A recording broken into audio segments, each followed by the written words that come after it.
Good morning student, welcome to the physics class. Student, today we are going to start the part number 4 of chapter number 7, that is alternating current. In this chapter today we study about the phasor and phasor diagram. Phasor and phasor diagram ये topic 2 दिन चलेगा हमारा, बड़े अच्छे से समझना, question मिल जाता है इससे, न्यूमेरिकल भी करेंगे अपन और जो है इसका टॉपिक भी कवर करेंगे। देखिए फेजर क्या होता है, phasor and phasor diagram. Phasor diagram, phasor और फेजर डायग्राम, जब करंट और वोल्टेज की जो पीक वैल्यू है that will represent by the rotating vector. Whenever the peak value of current and voltage represent by rotating vector, that is known as of sinusoidal vary quantity, जो very कर रही है sinusoidal quantity, उसको जब हम एक rotating vector से उसकी मैक्सिमम वैल्यू को रिप्रेजेंट करते हैं उसको हम क्या बोलते हैं, फेजर डायग्राम। ठीक है ना। हम कहेंगे कि फेजर डायग्राम, फेजर क्या होता है, फेजर को समझते हैं। जैसे E is equal to, E क्या है हमारा, instantaneous value, E naught a sine omega t, and I is equal to I naught a sine omega t. These are the two quantities. This two current and voltage are instantaneous value of current and voltage. Instantaneous value current and voltage की instantaneous value है। अब ये value को और ये value को omega T के साथ एट एनी इंस्टेंट टी, किसकी बात कर रहे हैं हम, एट एनी इंस्टेंट टी। अब ये यहां पर एक वैल्यू हुई, ये थोड़ा इधर बनाता हूं क्योंकि मेरे को इधर कुछ चीज समझानी है आपको।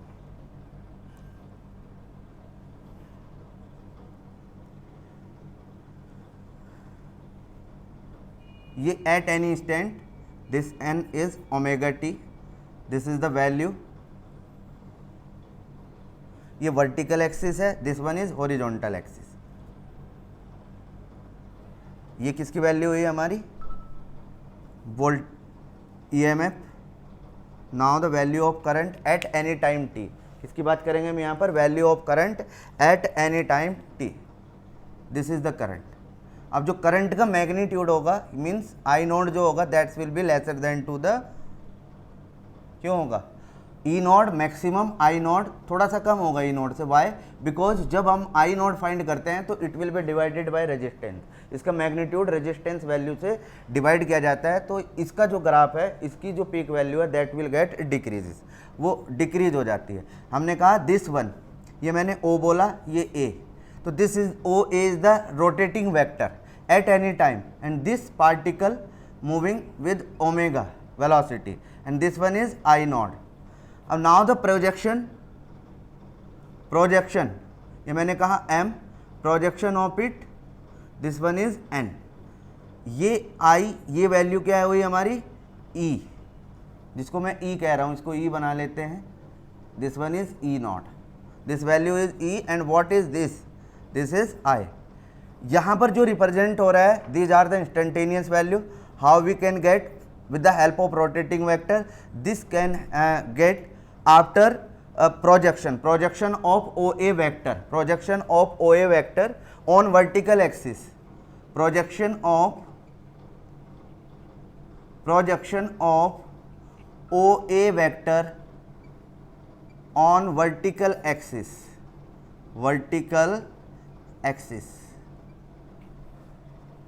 show the instantaneous value, show instantaneous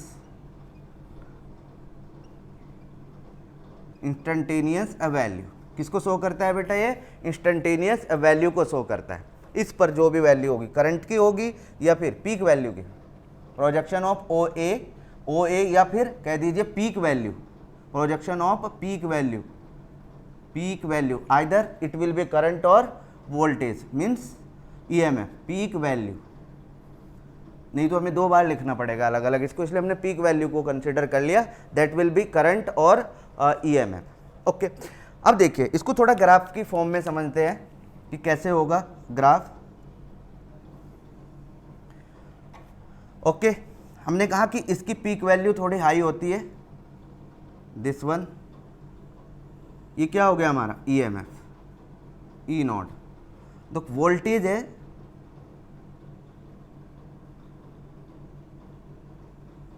this one is current I not. इस ग्राफ से हम दोनों रिप्रेजेंट करेंगे E एंड I। यहाँ पर जो वैल्यू रिप्रेजेंट हो रही है this is E, this one is instantaneous value eight any instant, and this value is also instantaneous value for current, this value for potential. अब यहाँ पर जो टाइम पीरियड है वो 0 है, यहाँ पर जो टाइम पीरियड है T/4, यहाँ पर टाइम पीरियड T/2, यहाँ पर टाइम पीरियड 3/4T और यहाँ पर T।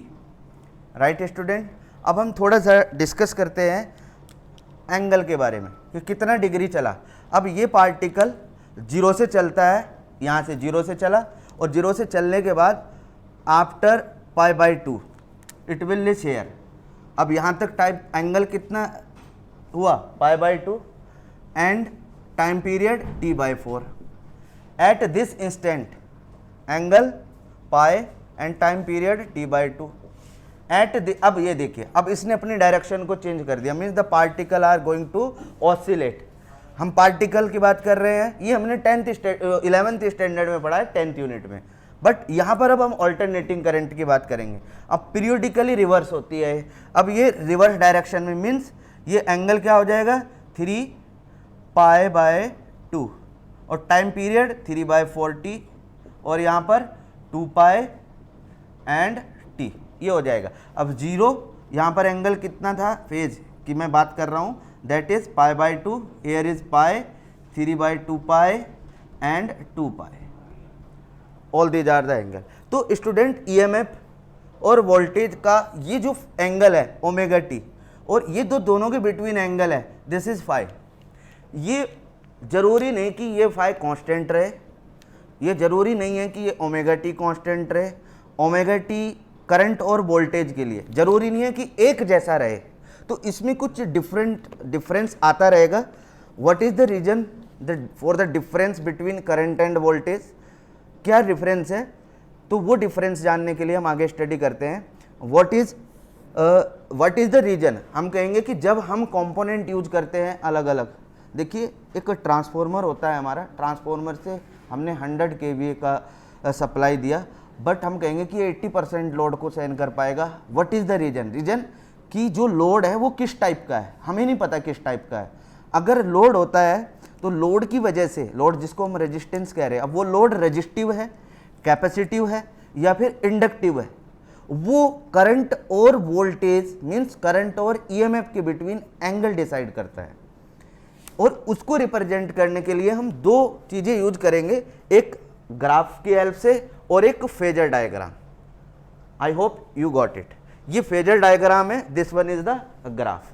तो अब हम डिफरेंट स्टडी करेंगे कि अगर रेजिस्टेंस सर्किट के अंदर होता है तो वहाँ पर जो हमारे ये करंट और वोल्टेज होता है उन दोनों के बिटवीन क्या एंगल आता है। अगर सर्किट इंडक्टर को यूज कर रहा है, सिर्फ circuit containing only inductor, what is the difference between, current lead कर जाएगी या लैग करेगी, ठीक है। जब हम कैपेसिटर यूज करेंगे करंट लीड करेगी या लैग करेगी, इन तीनों केस को हम स्टडी करेंगे, फिर इनका एक कंबाइंड इफेक्ट देखेंगे। तो हमें रीजन सीधा समझ में आएगा कि व्हाट इज द रीजन कि हम 100% लोड क्यों नहीं रन करा सकते जो गिवन लोड है हमारा। सपोज करो हमने 100 वॉट दिया किसी सोर्स की हेल्प से, कोई भी सोर्स है, अब यहाँ पर हम क्या देख रहे हैं कि 80% यूज हो रहा है और 100 वॉट। रीजन क्या है कि वहाँ पर जो लोड है वहाँ पर एनर्जी का लॉस हो रहा है, उस लॉस की वजह से वो सिर्फ 80% जो है यूज कर पा रहा है। क्यों 20% कहा गया, हमने कहा लॉस हो गया उसका, तो वो लॉस की बात मैं कल भी कर रहा था। तो अब इसको स्टार्ट करते हैं कि AC circuit containing only resistance. अब स्टडी किसका कर रहे हैं हम, AC का case. AC circuit containing register only. अगर सिर्फ रजिस्टेंस को कंसिस्ट करता है सर्किट, तो वो टाइप का सर्किट क्या कहलाएगा हमारा, प्योर रेजिस्टिव सर्किट। इस सर्किट, ये एक सर्किट है, इसमें रेजिस्टेंस है कोई सोर्स AC सोर्स हमने सप्लाई किया, कर हम दोनों सकते हैं, बट यहाँ पर AC की बात चल रही है तो AC को लेके हम यहाँ पर कंसिडर करेंगे R, और ये जो वैल्यू है E is equal to E naught sine omega T.